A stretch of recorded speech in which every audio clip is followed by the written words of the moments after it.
कहानी की शुरुआत एक छोटी बच्ची को दिखाते हुए होती है जो एक चिट्ठी पर कुछ लिख रही थी, जिसमें वो लिखती है कि अब वो कभी नहीं बदलेगी और ना ही कभी बड़ी होगी। इतना लिखने के बाद वो अपने घर से बाहर आकर खड़ी हो जाती है और सूरज निकलने का इंतजार करती है। लेकिन जैसे ही वो ऊपर की तरफ देखती है तो उसकी आंखें हमें पीली दिखाई देती है। असल में वो बच्ची एक वैम्पायर थी। अब जैसे ही सूरज निकलता है और सूरज की रोशनी उस बच्ची पर पड़ती है तो उसका पूरा शरीर जलने लगता है, जिससे वो मर जाती है। इसके बाद हम देखते हैं कि दिन के समय पूरी दुनिया में कोई भी इंसान दिखाई नहीं देता है और पूरी दुनिया एक खाली जगह बन जाती है। अब ऐसा इसलिए हुआ क्योंकि 10 साल पहले एक इन्फेक्टेड चमगादड़ की वजह से पूरी दुनिया में प्लेग जैसी खतरनाक बीमारी फैल गई थी, जिससे ज्यादातर इंसान वैम्पायर्स बन चुके थे जो अपनी भूख मिटाने के लिए इंसानों का शिकार करके उनका खून पीते थे, जिस वजह से पूरी दुनिया में इंसानों की पॉपुलेशन बड़ी तेजी से कम होने लगी और धरती पर सिर्फ 5% ही इंसान रह गए और बाकी सब वैम्पायर बन गए। अब क्योंकि वैम्पायर्स इंसानों का खून पीकर ही जिंदा रहते थे, इसलिए इंसानों की पॉपुलेशन कम होने से वैम्पायर्स की भूख मिटाने के लिए इंसानी खून की कमी होने लगी थी। इसलिए वैम्पायर रिसर्चर्स वैम्पायर्स की पॉपुलेशन का पेट भरने के लिए इंसानी खून के जैसे ही खून बनाने में लगे हुए थे। वहीं कुछ अच्छे वैम्पायर्स भी थे जो इंसानों को बचाने के लिए लड़ाई लड़ रहे थे, क्योंकि वैम्पायर्स द्वारा इंसानों को पकड़कर लैब में अपनी खून की जरूरत पूरी करने के लिए पाला और मारा जा रहा था। यहाँ से सीन शिफ्ट होता है और हम रात का समय देखते हैं, जहाँ सड़कों पर फिर से लोग दिखने लगे थे। ये सभी वैम्पायर्स थे जो रात को ही बाहर निकलते थे। ये सारे वैम्पायर्स इंसानों की तरह ही जीते थे और रात होते ही अपने अपने काम पर चले जाते थे। यहाँ पर हम एक बूढ़े वैम्पायर को देखते हैं जो रास्ते से गुजर रहे कुछ वैम्पायर लोगों से ब्लड लेने के लिए उन पर अटैक करने की कोशिश कर रहा था, जिससे वो वैम्पायर्स उस बूढ़े वैम्पायर से डर रहे थे कि तभी वहाँ पुलिस आकर उसे बिजली के झटके देकर कंट्रोल करती है। वहीं हम डॉक्टर एडवर्ड डाल्टन को अपनी कार से अपने काम पर जाते हुए देखते हैं। डॉक्टर एडवर्ड ब्रोमली मार्क्स नाम के एक वैम्पायर की कंपनी में काम करता था। ब्रोमली की ये कंपनी दवा बनाने के साथ साथ वैम्पायर्स को ब्लड सप्लाई भी करती थी। एडवर्ड वहाँ सभी रिसर्चर्स का चीफ था। अब बिल्डिंग की सिक्योरिटी से गुजरने के बाद एडवर्ड एक रूम में जाता है जहाँ इंसानों को पकड़कर मशीनों में जकड़ दिया जाता है और उनका खून निकालकर इस कंपनी के रिसर्चर उस खून पर एक्सपेरिमेंट करते हैं। असल में वो इंसानों के खून जैसा ही नकली खून बनाने की कोशिश कर रहे थे, जिससे वो उस नकली खून से वैम्पायर्स की भूख मिटा सकें, जिनमें उन रिसर्चर्स के साथ एडवर्ड भी शामिल था। असल में एडवर्ड भी एक वैम्पायर था, लेकिन उसे इंसानों को ऐसे मशीनों में कैद रखना बिल्कुल भी सही नहीं लगता था और वो अपने इस काम से बहुत दुखी था। इसलिए वो वैम्पायर होने के बावजूद भी इंसानों का खून नहीं पीता था और सिर्फ जानवरों का ही खून पीता था, वो भी कभी कभार। अब यहाँ से एडवर्ड अपनी लैब में जाकर ह्यूमन ब्लड के जैसा ही ब्लड बनाने की कोशिश करता है, लेकिन उसका ये टेस्ट फेल हो जाता है। इसके बाद वो इस कंपनी की मीटिंग में जाता है, जिसमें उसका बॉस यानी इस कंपनी का मालिक चार्ल्स ब्रोमली, उसी की लैब में काम करने वाला उसका साथी क्रिस्टोफर, सिटी कमिश्नर और एक आर्मी ऑफिसर शामिल होते हैं। अब इस मीटिंग में उन्हें पता चलता है कि जिन वैम्पायर्स को खून नहीं मिल रहा वो एक खतरनाक क्रीचर में बदल रहे हैं, जिनको वो सबसाइडर कहते थे। इंसानी खून न मिलने की वजह से उनके कान लंबे और सर आगे से सिकुड़ गया था और इतना ही नहीं, उनमें सोचने की शक्ति भी कम हो रही थी। ये सबसाइडर्स खून के लिए वैम्पायर्स पर भी अटैक करने लगे थे। इसीलिए फिल्म की शुरुआत में वो बूढ़ा वैम्पायर खून न मिलने से इतना आक्रामक बन चुका था, क्योंकि वो सबसाइडर में बदल रहा था। अब क्योंकि धरती पर ह्यूमन पॉपुलेशन सिर्फ 5% ही बची थी, इसीलिए कंपनी का मालिक उनको कहता है कि हमें जल्द से जल्द इंसानी खून जैसा खून बनाना होगा, नहीं तो खून की कमी की वजह से बाकी वैम्पायर्स भी सबसाइडर बन जाएंगे। मीटिंग के बाद ब्रोमली एडवर्ड को कुछ पर्सनल बात करने के लिए अपने ऑफिस में ले जाता है। वहाँ सर्व की गई कॉफी को ब्लड के साथ मिक्स देखकर एडवर्ड कॉफी पीने से मना कर देता है। इसके बाद ब्रोमली उसे बताता है कि उसे कैंसर हुआ था, लेकिन वैम्पायर बन जाने के कारण वो ठीक हो गया। वो कहता है कि उसकी बेटी वैम्पायर नहीं बनना चाहती थी, इसलिए वो घर से भाग गई थी। ब्रोमली एडवर्ड को कहता है कि मैं जानता हूँ तुम इंसानों को बचाना चाहते हो, इसलिए तुम्हें जल्द ही ह्यूमन ब्लड जैसा ब्लड बनाना होगा। इसके बाद एडवर्ड अपनी लैब में चला जाता है और अपने साथी क्रिस्टोफर के साथ ये सारी बातें डिस्कस करता है। क्रिस्टोफर उसे हिचकिचाते हुए बताता है कि एक बंदर पर टेस्ट कर रहा हूँ और इस टेस्ट को आगे बढ़ाने के लिए मुझे कुछ और टेस्ट करने होंगे, जिससे शायद हम ब्लड बना सकें। कुछ समय बाद रिसर्चर एक कैदी पर टेस्ट शुरू करते हैं। वहीं ब्रोमली और कुछ ऑफिसर्स विंडो से इस टेस्ट को होता देख रहे थे। एडवर्ड उस इंसान के बॉडी में ब्लड का सब्स्टिट्यूट डालता है,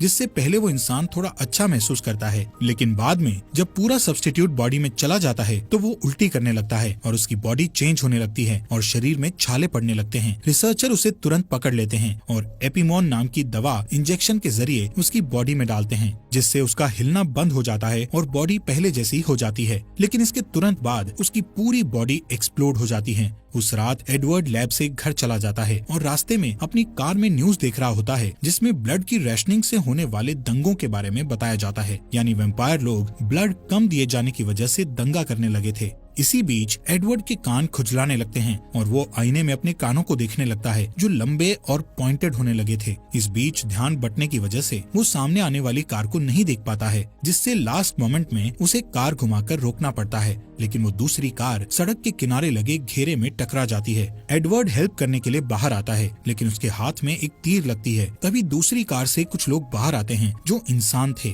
और उनकी लीडर ऑड्री बेनेट थी, जिसके पास एक क्रॉसबो नाम का हथियार था जो उसे वेम्पायर से प्रोटेक्ट करता था। उसी ने एडवर्ड पर तीर चलाया था, लेकिन अचानक वहाँ पुलिस कार की आवाज आती है। एडवर्ड उन इंसानों से कहता है कि वो लोग उससे न डरें क्योंकि वो बस उनकी मदद करना चाहता था। फिर वो उन लोगों को अपनी कार में बैठने को कहता है। थोड़ी हिचकिचाहट के बाद वो लोग मान जाते हैं। एडवर्ड अपने कार का डे प्रोटेक्शन सिस्टम ऑन कर देता है, जिससे सारी विंडोज ब्लैक हो जाती है और जैसे ही पुलिस आती है वो अपने हाथ में लगा हुआ एरो निकाल लेता है। जब पुलिस वाला उससे इंसानों के बारे में पूछता है तो वो इंसानों की गलत डायरेक्शन बताकर कहता है कि वो लोग भाग गए हैं। कार में ऑड्री को एडवर्ड का आईडी बैज मिलता है, जिससे उसे एडवर्ड का पेशा और उसका डेट ऑफ बर्थ पता चलता है। जब पुलिस चली जाती है तो वो लोग कार से निकलते हैं और ऑड्री एडवर्ड को बर्थडे विश करती है। फिर वो सब चले जाते हैं। कुछ समय बाद एडवर्ड घर पहुंचता है और तभी सारे वेम्पायर्स के लिए एक अनाउंसमेंट होती है जो सनराइज के लिए वार्निंग देती है। एडवर्ड घर पहुंचकर डिनर करता है और फिर अपने प्लांट्स की देखभाल करने लगता है। अचानक उसके घर में उसका भाई फ्रैंकी डेल्टन आता है जो आर्मी में होने की वजह से महीनों से उससे नहीं मिला था।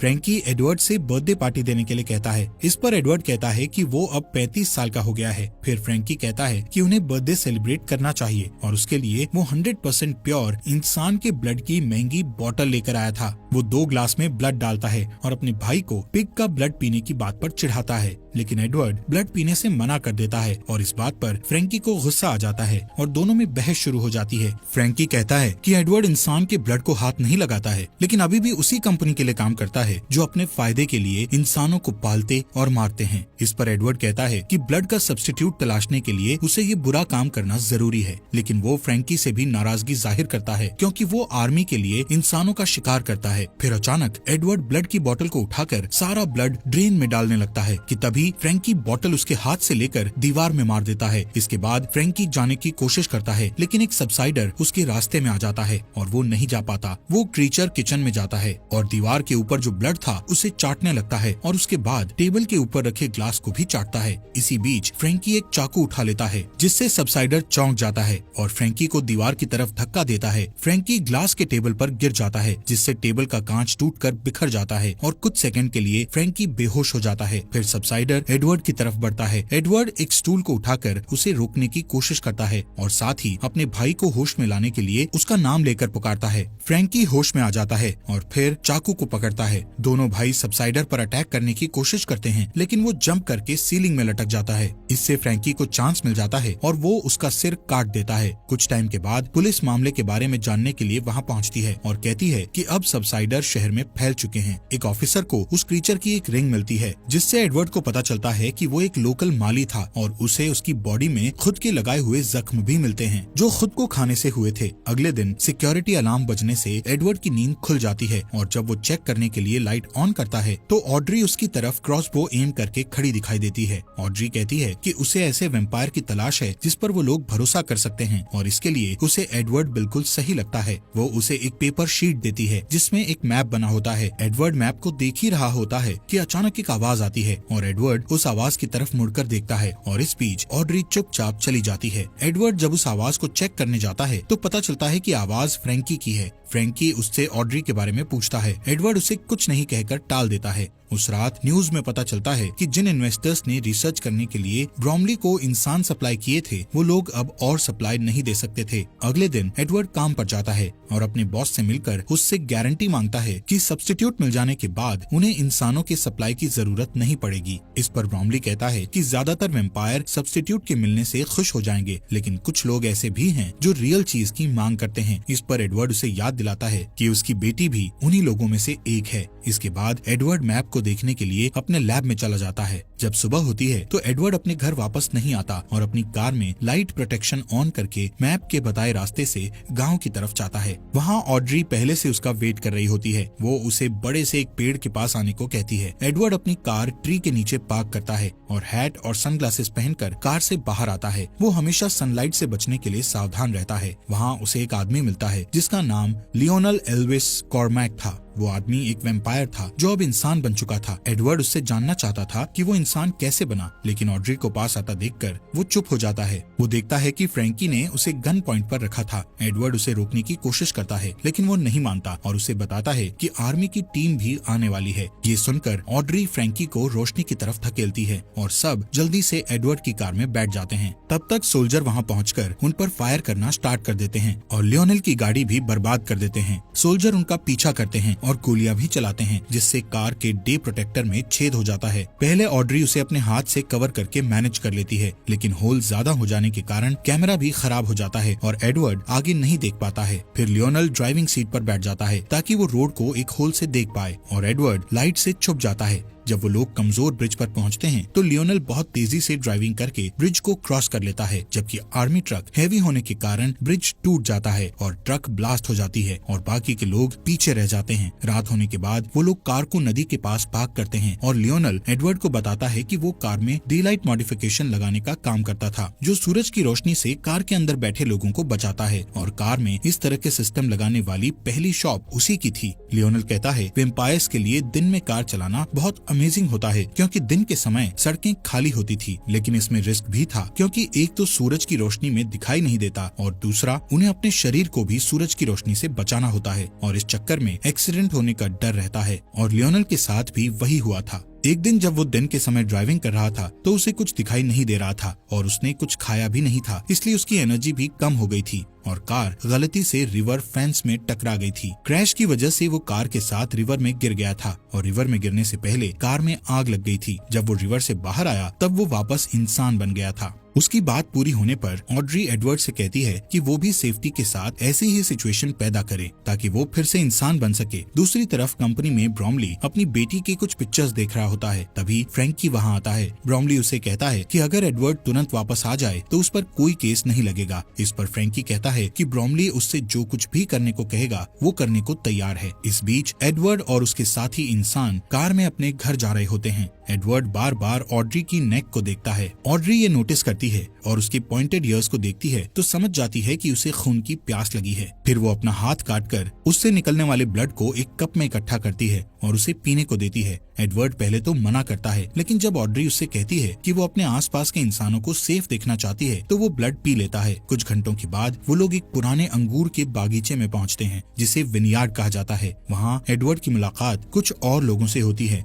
जिनका लीडर जार्विस नाम का आदमी होता है जो बचे हुए इंसानों को ढूंढने में उनकी हेल्प करता है। घर के अंदर जाने के बाद वो वेम्पायर पॉलिटिशियन वेस टर्नर से मिलता है जो ह्यूमन राइट्स के लिए लड़ता है और इंसानों की जान बचाने में हेल्प करता है। उधर कंपनी में ब्रॉमली देखता है कि उसकी मशीन इंसानों से खाली हो चुकी है और अब वहाँ कोई इंसान नहीं बचा था। रिसर्चर एक ह्यूमन बॉडी को निकाल के लाते हैं जिसमें से पूरा ब्लड निकाला जा चुका था और अब वो किसी काम का नहीं रहा था। यहाँ सीन शिफ्ट होता है और मेट्रो स्टेशन पर एक कॉफी शॉप को दिखाया जाता है जहाँ एक आदमी शिकायत करता है कि उसकी कॉफी में ब्लड नहीं है। इस पर वहाँ काम करने वाली औरत कहती है कि उसे कॉफी में सिर्फ 5% ब्लड मिलाने का ऑर्डर है, लेकिन वो आदमी नहीं मानता और एक ब्लड बैग चुरा लेता है और जब वो उसे पीने के लिए खोलने की कोशिश करता है तो ब्लड चारों तरफ बिखर जाता है जिससे आसपास जमा सभी लोग ब्लड पीने के लिए पागल हो जाते हैं और हंगामा करने लगते हैं। ये देखकर पुलिस वाले वहाँ आते हैं और उन्हें बिजली के झटके देते हैं। अगले दिन विनयार्ड में एडवर्ड एक टेस्ट करने के लिए लियोनेल से कुछ ब्लड लेता है और उससे उस दिन के बारे में बात करता है जब वो इंसान बना था। एडवर्ड को लगता है कि सूरज की रोशनी से होने वाली जलन को कंट्रोल करने के लिए ब्लड के सब्स्टिट्यूट का टेस्ट बॉडी के अंदर ही किया जा सकता है। कुछ घंटे काम करने के बाद जब वो ब्रेक लेने के लिए लैब से बाहर जाता है तो ज्यादातर इंसान उससे दूर हो जाते हैं क्योंकि वो एक वैम्पायर था। फिर ऑड्री वहाँ आती है और उसे कहती है कि सबको उससे डर लगता है, लेकिन उसे विश्वास है कि वो उनकी हेल्प कर सकता है। एडवर्ड कहता है कि वो वैम्पायर नहीं बनना चाहता था, लेकिन फ्रैंकी ने उसे धोखे से वैम्पायर बना दिया था। फिर एडवर्ड नोटिस करता है कि वहाँ बड़े बड़े टैंक्स थे जिनमें अंगूर को खमीर करके शराब बनाई जाती थी। ऑड्री कहती है कि वो सारे टैंक्स एयर टाइट हैं। फिर वो दोनों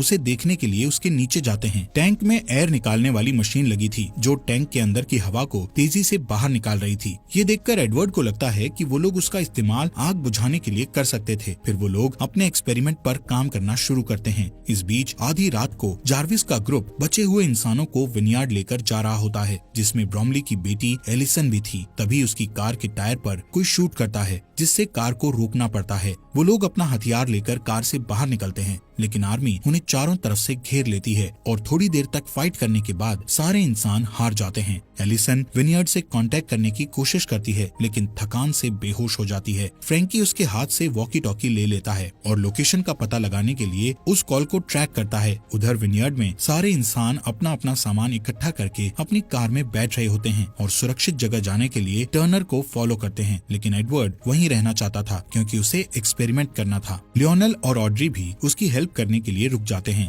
इधर एलिसन को जब होश आता है तो वो खुद को अपने फादर के ऑफिस में पाती है और जब उसका फादर ब्रोमली आता है तो वो एक चाकू उठा लेती है। एलिसन अपने पिता से अपने दोस्तों को छोड़ देने के लिए कहती है। ब्रोमली कहता है कि वो उसे देखकर खुश है और उसे गले लगा लेता है। फिर कहता है कि वो उसके दोस्तों के लिए कुछ नहीं कर सकता है। इस पर एलिसन उसे धकेल देती है और डोर की तरफ भागती है, लेकिन एक सोल्जर उसे हिट करता है और वो बेहोश हो जाती है। ब्रोमली को रियलाइज होता है कि उसकी बेटी ने उसे चाकू मार दिया है। अगले दिन विनयार्ड में एक्सपेरिमेंट स्टार्ट होने वाला होता है। ऑड्री मॉनिटर्स को देखने का जिम्मा लेती है और लियोनल टैंक के नीचे एडवर्ड के साथ रहता है। एडवर्ड के चेस्ट में एक हार्ट मॉनिटर अटैच किया जाता है और उसे एक वेट ब्लैंकेट से कवर किया जाता है। प्रोसेस बहुत सिंपल होता है। वो लोग टैंक को ओपन करते हैं जिससे सनलाइट अंदर आती है और एडवर्ड चलने लगता है और उसके बाद वो लोग एयर एक्सट्रैक्टर यानी हवा निकालने वाली मशीन को यूज करके आग को बुझा देते हैं। पहले 2 बार में उनकी कोशिश फेल हो जाती है, लेकिन तीसरी बार में वो लोग एडवर्ड को लंबे समय तक जलने देते हैं और इस बार उनका टेस्ट कामयाब हो जाता है और एडवर्ड इंसान बन जाता है। वो लोग बहुत खुश होते हैं, लेकिन तभी आर्मी आ जाती है और वो लोग बचने के लिए शराब के बैरल में छुप जाते हैं। दूसरी तरफ कंपनी में फ्रैंकी ब्रोमली के पास जाता है जिसका इलाज चल रहा था। ब्रोमली फ्रैंकी से अपनी बेटी के लिए कुछ करने को कहता है और फ्रैंकी एलिसन को देखने के लिए चला जाता है। एलिसन अभी भी वैम्पायर नहीं बनना चाहती थी, लेकिन फ्रैंकी उसे अपने दांतों से काट लेता है ताकि वो वैम्पायर बन जाए। इधर विनयार्ड में तीनों इंसान अपने छुपने की जगह से निकलते हैं। एडवर्ड बाहर जाता है और पहली बार सनलाइट जब उसकी स्किन को टच करती है तो उसे बहुत अच्छा लगता है। लियोनल अपनी पुरानी कार निकालता है। इस बीच कंपनी में ब्रोमली अपनी खाली मशीन को देखने के बाद अपनी बेटी से मिलने जाता है। एलिसन को पीने के लिए ब्लड दिया जाता है, लेकिन वो ब्लड नहीं पीती। ब्रोमली उसके पास जाता है और देखता है कि वो खुद को अपने दांतों से काट रही थी, जिससे वो इन्फेक्टेड हो गई थी। फिर वो अपने फादर पर अटैक करती है और सारी चीजों के लिए उसे ब्लेम करती है। तब एलिसन को वहाँ से हटा दिया जाता है और हर जगह सैनिक कानून लागू कर दिया जाता है, जिसके बाद वो लोग सड़कों पर सबसाइडर से फ्रीली लड़ सकते थे। इस दौरान ऑड्री, एडवर्ड और लियोनल टर्नर के कैबिन में आते हैं, जहां वो देखते हैं कि सारे इंसान मर चुके हैं। ऑड्री को लगता है कि अब कोई उम्मीद नहीं बची, लेकिन एडवर्ड कहता है कि वो किसी को जानता है जो उनकी मदद कर सकता है। इस बीच क्रिस्टोफर को लैब में दिखाया जाता है, जो अभी भी एक्सपेरिमेंट कर रहा था। उधर आर्मी सबसाइडर्स को घसीटकर सनलाइट में मरने के लिए लेकर जा रही होती है और एलिसन भी उनमें से एक होती है। उसे मरता देखकर फ्रैंकी को अपनी गलती का एहसास होता है। उस रात क्रिस्टोफर अपने घर आता है तो एडवर्ड, ऑड्री और लियोनल को अपने लिए वेट करते हुए देखता है। एडवर्ड उससे कहता है कि उसके पास एक सोल्यूशन है जो सब्स्टिट्यूट से बेटर है और उसे हेल्प करने के लिए कहता है। उनकी बातचीत फोन रिंग होने की वजह से रुक जाती है। क्रिस्टोफर कॉल रिसीव करने के लिए चला जाता है। जब उसे आने में लेट हो जाता है तो सबको शक होता है और ऑड्री चेक करने उसके पीछे जाती है। एडवर्ड और लियोनल उसके कोट को चेक करते हैं। यहाँ पता चलता है कि क्रिस्टोफर ने अपना फोन शुरुआत से कंपनी के साथ कॉल पर रखा हुआ था और कंपनी के सभी लोग जान गए थे कि एडवर्ड और उसके साथी कहाँ हैं। अचानक वहाँ आर्मी आ जाती है और फाइट में ऑड्री बेहोश हो जाती है और उसे पकड़ लिया जाता है। लियोनल और एडवर्ड रोड पर बनी हुई टनल के जरिए वहाँ से बच निकलते हैं और एक पुरानी सुनसान बिल्डिंग में छुपने का फैसला करते हैं, लेकिन वहाँ एक सबसाइडर उन पर अटैक कर देता है। तभी फ्रैंकी वहाँ आ जाता है और उस क्रीचर को शूट कर देता है। वो नोटिस करता है कि उसका भाई इंसान बन गया है। ये देखकर फ्रैंकी कहता है कि उसने एडवर्ड को इसलिए वैम्पायर बनाया था क्योंकि वो उसे मरता हुआ नहीं देखना चाहता था। वो अपनी गलती के लिए माफी मांगता है और अब उनकी हेल्प करना चाहता है, लेकिन जब लियोनल पास आता है तो फ्रैंकी को खून पीने की तलब होती है और वो उसे काटने के लिए उस पर जंप कर देता है। एडवर्ड उसे पकड़ लेता है और उसे धक्का देकर लियोनल से दूर कर देता है और उसे शूट करने ही वाला होता है, लेकिन कुछ नोटिस करके रुक जाता है। कुछ समय बाद एडवर्ड कंपनी की बिल्डिंग में एंटर करता है और अपने सारे अलार्म ऑफ कर देता है। सिक्योरिटी उसे पकड़ के ब्रॉमली के ऑफिस ले जाती है। वहाँ वो देखता है कि ब्रॉमली ऑड्री का हाथ काटकर उसका ब्लड पी रहा था। एडवर्ड कहता है कि वो सारी बातों के लिए दुखी है और फिर से वैम्पायर बनना चाहता है। उसकी बात सुनकर ऑड्री को लगता है कि एडवर्ड उसे धोखा दे रहा है और वो अपसेट हो जाती है, पर ब्रॉमली कहता है कि अब उसे सब्स्टिट्यूट मिल गया है और इसलिए उसे एडवर्ड की जरूरत नहीं है और वो उसे बुजदिल कहता है। इस पर एडवर्ड ब्रॉमली से कहता है कि वो भी एक बुजदिल है जो अपनी खुद की बेटी को वैम्पायर में नहीं बदल पाया। इस बात से ब्रॉमली को गुस्सा आ जाता है और वो एडवर्ड को काट लेता है, लेकिन एडवर्ड कोई रिएक्शन नहीं देता क्योंकि ये एडवर्ड का प्लान था। अब ब्रॉमली इंसान में बदलने लगता है। फिर एडवर्ड को याद आता है कि फ्रैंकी भी ऐसे ही ह्यूमन में बदल गया था। इससे पता चलता है कि जो वैम्पायर ठीक होकर ह्यूमन बन चुके थे उनका ब्लड ही सोल्यूशन बन गया था। इतने में ब्रॉमली अलार्म प्रेस करके सिक्योरिटी को बुलाता है। तभी आर्मी ट्रक वहाँ पहुँच जाती है। सोल्जर अपनी गाड़ियों से बाहर आते हैं और डोर ओपन करके देखते हैं कि ब्रॉमली चेयर में बंधा हुआ है। सारे वैम्पायर पागल हो जाते हैं और उसका खून पीकर अपना पेट भरने लगते हैं। इस दौरान ऑड्री और एडवर्ड कुछ हथियार लेकर नीचे आते हैं और बिल्डिंग से निकलने ही वाले होते हैं, लेकिन बहुत सारे सोल्जर आकर उनका रास्ता रोक देते हैं। इतने में एक कार ग्लास डोर को तोड़ते हुए अंदर आती है, जिसमें लियोनल और फ्रैंकी बैठे होते हैं। वो सोल्जर्स को हिट करते हुए एडवर्ड तक पहुंच जाते हैं ताकि उसे बचा सकें, लेकिन जल्दी ही उन सबको वापस घेर लिया जाता है। फ्रैंकी एडवर्ड को वहां से जाने के लिए कहता है और सारे सोल्जर उस पर जंप कर देते हैं और उसे खाने लगते हैं। एडवर्ड को अपने भाई की मौत पर दुख होता है। तभी सिक्योरिटी वाले ऑड्री को अपने साथ ले जाते हैं और एडवर्ड उसे बचाने सिक्योरिटी रूम तक उन्हें फॉलो करता है, जहां बहुत स्ट्रगल के बाद वो वैम्पायर 2 गार्ड्स को मार देता है और तीसरे गार्ड को मारने में ऑड्री की मदद करता है। इसके बाद वो सिक्योरिटी कैमरा में देखता है कि फ्रैंकी को खाने वाले सोल्जर इंसान बन गए हैं और जो सोल्जर बचे हुए थे वो ह्यूमन सोल्जर पर अटैक करने लगे हैं। इसके बाद एडवर्ड और ऑड्री लॉबी में वापस आ जाते हैं। सिर्फ कुछ ह्यूमन सोल्जर ही बच पाते हैं। इसके बाद क्रिस्टोफर आता है और कुछ सोल्जर्स को शूट कर देता है। फिर वो एडवर्ड और ऑड्री को भी शूट करने वाला होता है, लेकिन अचानक एक एरो उसके चेस्ट पर लगती है और वो मर जाता है। ये एरो लियोनल ने उन्हें बचाने के लिए चलाया था। फिर ऑड्री उसे हक करती है। एडवर्ड अपने भाई की बॉडी और सूरज की रोशनी को अंदर आते हुए देखता है। फिर वो तीनों लियोनल की कार में बैठ जाते हैं और एडवर्ड कहता है